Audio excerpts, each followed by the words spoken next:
दोस्तों नमस्कार।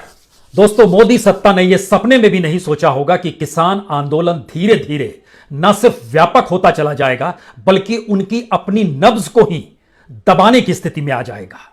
और शायद आजाद भारत के भीतर में, इस देश के भीतर कोई ऐसा आंदोलन आपको देखने को नहीं मिलेगा जब देश के प्रधानमंत्री को कॉरपोरेट की उंगलियों पर नाचने वाली परिस्थिति में लाकर अपने आरोपों के साथ न सिर्फ किसान आंदोलन ने खड़ा कर दिया बल्कि खुले तौर पर इस बात का जिक्र किया कि इस देश की किसानी को भी कॉरपोरेट के हाथों में बेचा जा रहा है। और इतना ही नहीं, आंदोलन की तीव्रता इससे भी समझी जा सकती है कि पहली बार मोदी सत्ता जो खुले तौर पर अपने कॉरपोरेट मित्रों के हक में हमेशा खड़ी रही, चाहे इस देश की जीडीपी बार बार धरातल में जाती जा रही हो, पटरी से अर्थव्यवस्था उतरती जा रही हो, लेकिन कॉरपोरेट मित्रों का नेटवर्थ हो, प्रॉफिट हो, उनकी अपनी कंपनियों का विस्तार हो, राष्ट्रीय अंतर्राष्ट्रीय तौर पर वो लगातार बढ़ता चला जा रहा हो। यानी यह कैसे संभव है कि किसी देश की अर्थव्यवस्था उस देश के लोगों को बेरोजगार कर रही हो, इंडस्ट्रियों को ठप कर रही हो, लेकिन दो नाम, अंबानी और अडानी, चूंकि इन दो नामों का जिक्र आज किसान आंदोलन ने खुले तौर पर यह कहकर किया है कि इनका बायकॉट किया जाएगा। और खास तौर से जियो शब्द का इस्तेमाल इसलिए किया गया क्योंकि जियो को लेकर, जब इसको याद कीजिए, 2016 5 सितंबर देश के अखबारों में पहले पन्ने पर बहुत बड़ा एड छपा था कि अब रिलायंस जियो लेकर आ रहा है। और जियो में जिस ब्रांड एम्बेसडर की तस्वीर छपी थी, वो तस्वीर देश के प्रधानमंत्री की तस्वीर थी। बड़ी आपत्ति उस वक्त हुई थी, लेकिन यह सब खुला खेल था। खुला खेल इससे पहले गुजरात के मुख्यमंत्री से देश के प्रधानमंत्री बनने और पद को संभालने के लिए जिस जेट विमान और प्राइवेट जेट से आए थे, वह अडानी का था। वह इस देश की एयर इंडिया नहीं थी। वह अडानी के जहाज से गुजरात से दिल्ली पहुंचे थे। और उसके बाद याद कीजिए, जो पहले प्राइवेट फंक्शन में गए थे, 2014 का ही वो महीना था, 2014 के भीतर में 30 अक्टूबर की तारीख थी, जब मुंबई के भीतर में रिलायंस फाउंडेशन हॉस्पिटल की नींव पड़ी थी और वहां पर उद्घाटन के लिए प्रधानमंत्री मोदी पहुंचे थे। और वो तस्वीर तो टाइम मैगजीन ने भी छापी थी, जब मुकेश अंबानी की पत्नी नीता अंबानी ने देश के प्रधानमंत्री के कंधे पर हाथ रखा हुआ था। यह एक संकेत था 2014 से लेकर 2020 तक। और यह वाकई इसका एहसास सरकार को नहीं रहा होगा कि किसान आंदोलन का विस्तार इस रूप में होगा जहां पर वह खुले तौर पर कहेगी कि अब रिलायंस और जियो के प्रोडक्ट का बायकॉट करना है। जहां पर अडानी का सामान बिकता है, वहां पर विरोध प्रदर्शन करना है। बीजेपी के हेडक्वार्टर में भी विरोध प्रदर्शन होना है और कैबिनेट मिनिस्टर्स का भी विरोध प्रदर्शन और बायकॉट किया जाना है। दिल्ली जयपुर का रास्ता भी बंद किया जाएगा। यह सारी परिस्थितियां बतलाती हैं कि पहली बार इस देश के प्रधानमंत्री को कॉरपोरेट के कटघरे में खड़ा कर यह बताने और जताने की कोशिश की जा रही है कि यह देश कॉरपोरेट से नहीं चलता है, देश नागरिकों से चलता है। और जिस देश के भीतर में 60% आबादी कृषि पर निर्भर हो, कृषि की इकोनॉमी पर निर्भर हो, उसका जीडीपी में योगदान चाहे 14% हो, लेकिन इस देश की 60% आबादी को आप कॉरपोरेट के हाथों में गिरवी कैसे रख सकते हैं? इसीलिए जो 3 बिल आए, 3 कानून बना गए, उसको लेकर आज जब प्रस्ताव दिया गया तो वो प्रस्ताव पढ़ने के बाद आपकी आंखें भी चकाचौंध हो जाएंगी कि सरकार को क्या एहसास है, सरकार इन बातों को समझ क्यों नहीं पा रही है कि जिन 3 कानूनों का उसने जिक्र किया और आज जब प्रस्ताव के साथ रखा तो उस प्रस्ताव के भीतर के संकेत 3 हैं। पहला, हमसे गलती हो गई।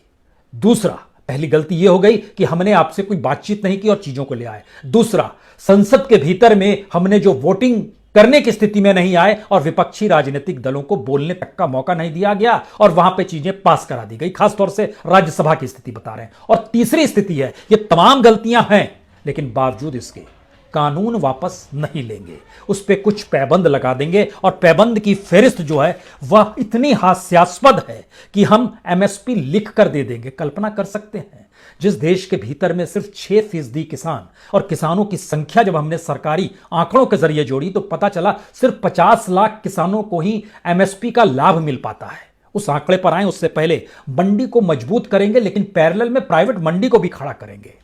प्राइवेट परिस्थिति में इस देश के पीएसयू को सेल किया जा रहा है, बेचा जा रहा है। खुले तौर पर उनको नीलामी हो रही है, कौड़ियों के मोल नीलामी हो रही है, तो मंडियों की स्थिति कैसे बचेगी और कैसे मजबूत करेंगे? एपीएमसी का संशोधन करने की जो बात है उसमें, वो संशोधन आप कैसे करेंगे? वहां पर जिक्र हो रहा है कि अब हम टैक्स जोड़ेंगे, सेस जोड़ेंगे, लेकिन दूसरी तरफ प्राइवेट पूंजी जब इस बाजार के भीतर में घुसेगी तो उसी की चलेगी। और सरकार कह रही है जी नहीं, सरकार अपने तौर पर एमएसपी की कीमत पे ही खरीदेगी। और सरकार अगर इसके पैरेलल में कल राशन के दुकानों तक भी अनाज पहुंचाने की जिम्मेदारी कॉरपोरेट को दे देगी तो सरकार क्या खरीदेगी? कहने भर की बात है, ये कोई भी समझ सकता है। जिन बातों का जिक्र है उसमें बहुत साफ है, हम किसान ट्रिब्यूनल बना देंगे। इस देश के भीतर में रेप को लेकर जो ट्रिब्यूनल 2013 में जिसका जिक्र किया गया था, उस ट्रिब्यूनल की स्थिति इस देश में फास्ट ट्रैक अदालतों के तहत भी जब ऐसे संवेदनशील मामले निपटाए नहीं जा सके हैं, तो फिर किसानों के मामलों के लिए ट्रिब्यूनल बनके क्या होगा? और अगर वो सिविल कोर्ट में भी चले जाएंगे तो सिविल कोर्ट में जहां 1,90,00,000 से ज्यादा मामले लंबित पड़े हुए हैं, उसकी फहरिस्त और बढ़ जाएगी। एसडीएम की स्थिति इस देश में क्या है, वह भी किसी से छुपा हुआ नहीं है। कॉन्ट्रैक्ट फार्मिंग को में संशोधन कर देंगे। कैसे संशोधन कर देंगे आप कॉन्ट्रैक्ट फार्मिंग में? कॉन्ट्रैक्ट फार्मिंग का मतलब पूंजी से जुड़ा होता है। दरअसल ये पूरी फहरिस्त जो है, हमें लगता है एक बार इसको जरा देख लीजिए और देखने के बाद स्थितियों को समझने की कोशिश कीजिए कि दरअसल यह प्रस्ताव लुटियंस की दिल्ली से निकलता है तो इसका मतलब है यहां बैठे मंत्रियों को, नौकरशाहों को इस देश की किसानी की जानकारी नहीं है। उन्होंने उस जमीन को नहीं देखा है, कितने मुश्किल हालात में किसान खेती करता है। वह यह भी नहीं जानते हैं कि खेती में कितनी लागत होती है और एमएसपी का मूल्य क्या दे पाता है, दे भी पाता है कि नहीं दे पाता है। इन बातों का जिक्र इसलिए जरूरी है कि इन प्रस्तावों की फहरिस्त को देखिए, एक एक करके जरा देखते चले जाइए। 20 पेज का यह प्रस्ताव यह बताने के लिए काफी है कि लुटियंस की दिल्ली को किसानी के बारे में कोई समझ नहीं है। चाहे वो भूमिका में जिक्र किया गया हो, उसकी पृष्ठभूमि बताई गई हो, उसका उद्देश्य बताया गया हो, या फिर उसके बाद जो प्रस्ताव एक एक करके लाया गया है वह भी बेहद रोचक है। क्योंकि जिन बातों का प्रस्ताव में जिक्र किया गया है उसको अगर सिलसिलेवार तरीके से देखिएगा तो निजी मंडियों का जिक्र है, वहां पर एपीएमसी मंडी में लागू सेस और टैक्स निर्धारित कर देंगे। उसके बाद यह जिक्र करते हैं कि पैन के साथ हम रजिस्ट्रेशन भी कराएंगे। इसके बाद यह जिक्र करते हैं कि सिविल कोर्ट में भी आप जा सकते हैं। इसके बाद यह जिक्र करते हैं कि जब तक रजिस्ट्रेशन नहीं होगा तब तक लिखित तौर पर एसडीएम ही 30 दिनों में मामले को सल्टा देगा। इसके बाद अपने प्रस्ताव में यह जिक्र करते हैं कि किसान की जमीन का उपयोग खरीदार तो कर सकता है लेकिन जमीन को बेच नहीं सकता है, उसको बंधक नहीं रख सकता है, कर्ज भी नहीं उठाएगा, यानी जमीनी कुर्की भी किसान की नहीं होगी। यह आश्वासन भी है और लिखित आश्वासन एमएसपी को देने के लिए भी तैयार हैं कि उस पर भी हम दे देंगे। और जो हाल में 2 बिल लेकर आए, ये बिजली बिल था और उसके साथ ही जो पराली को लेकर बात थी, इन दोनों को लेकर कहा गया कोई जुर्माना, कोई आपराधिक कार्रवाई नहीं होगी। यानी जो भी कहा जा रहा था, जिस रूप में कहा जा रहा था, उसको कैसे इंप्लीमेंट करना है यह कानून बनाते वक्त नहीं सोचा गया। अब जब प्रस्ताव लेकर आए हैं तो उसमें जिन प्रस्तावों में संशोधन का जिक्र है वह किसी ऐसे पैबंद की तरह है जिस पैबंद का कोई मतलब ही नहीं बचेगा। क्योंकि किसानों के सामने सबसे बड़ा संकट यही है कि जो लागत लगती है उसका मूल्य कैसे मिलेगा, इसका कोई जिक्र नहीं है। एमएसपी की खरीद सिर्फ 6% होती है, यह हर कोई जानता है, यानी बाकी किसानों को लाभ नहीं मिलेगा। और जो कहा गया कि किसानों पर जो एफआईआर दर्ज है उसको भी हटा लेंगे, जमीन नहीं बेच पाएगी, किसान के पास अपनी जमीन बरकरार रहेगी। लेकिन इस बात का कहीं जिक्र नहीं है कि 2 जून की रोटी किसान को मुहैया करा पाने की स्थिति में सरकार कैसे आएगी। इस देश के किसान जो कर्ज में डूबे हुए हैं उसकी वजह क्या है, और जो खुदकुशी कर लेते हैं उनकी तादाद बीते 5 बरस में अगर बढ़ गई है तो उसकी वजह क्या है। यानी कोई चीज इस रूप में जा नहीं पा रही है। इसलिए यह 20 पेज के प्रस्ताव को किसानों ने देखते ही यह कहकर ठुकरा दिया कि इसमें तो हमारी संवेदनाओं का भी जिक्र नहीं है। तो आपने ये पूरी फहरिस्त देख ली और इस फहरिस्त को देखने के बाद सबसे बड़ी लड़ाई जो किसान लड़ रहा है वो लड़ाई सीधे सीधे न्यूनतम समर्थन मूल्य की।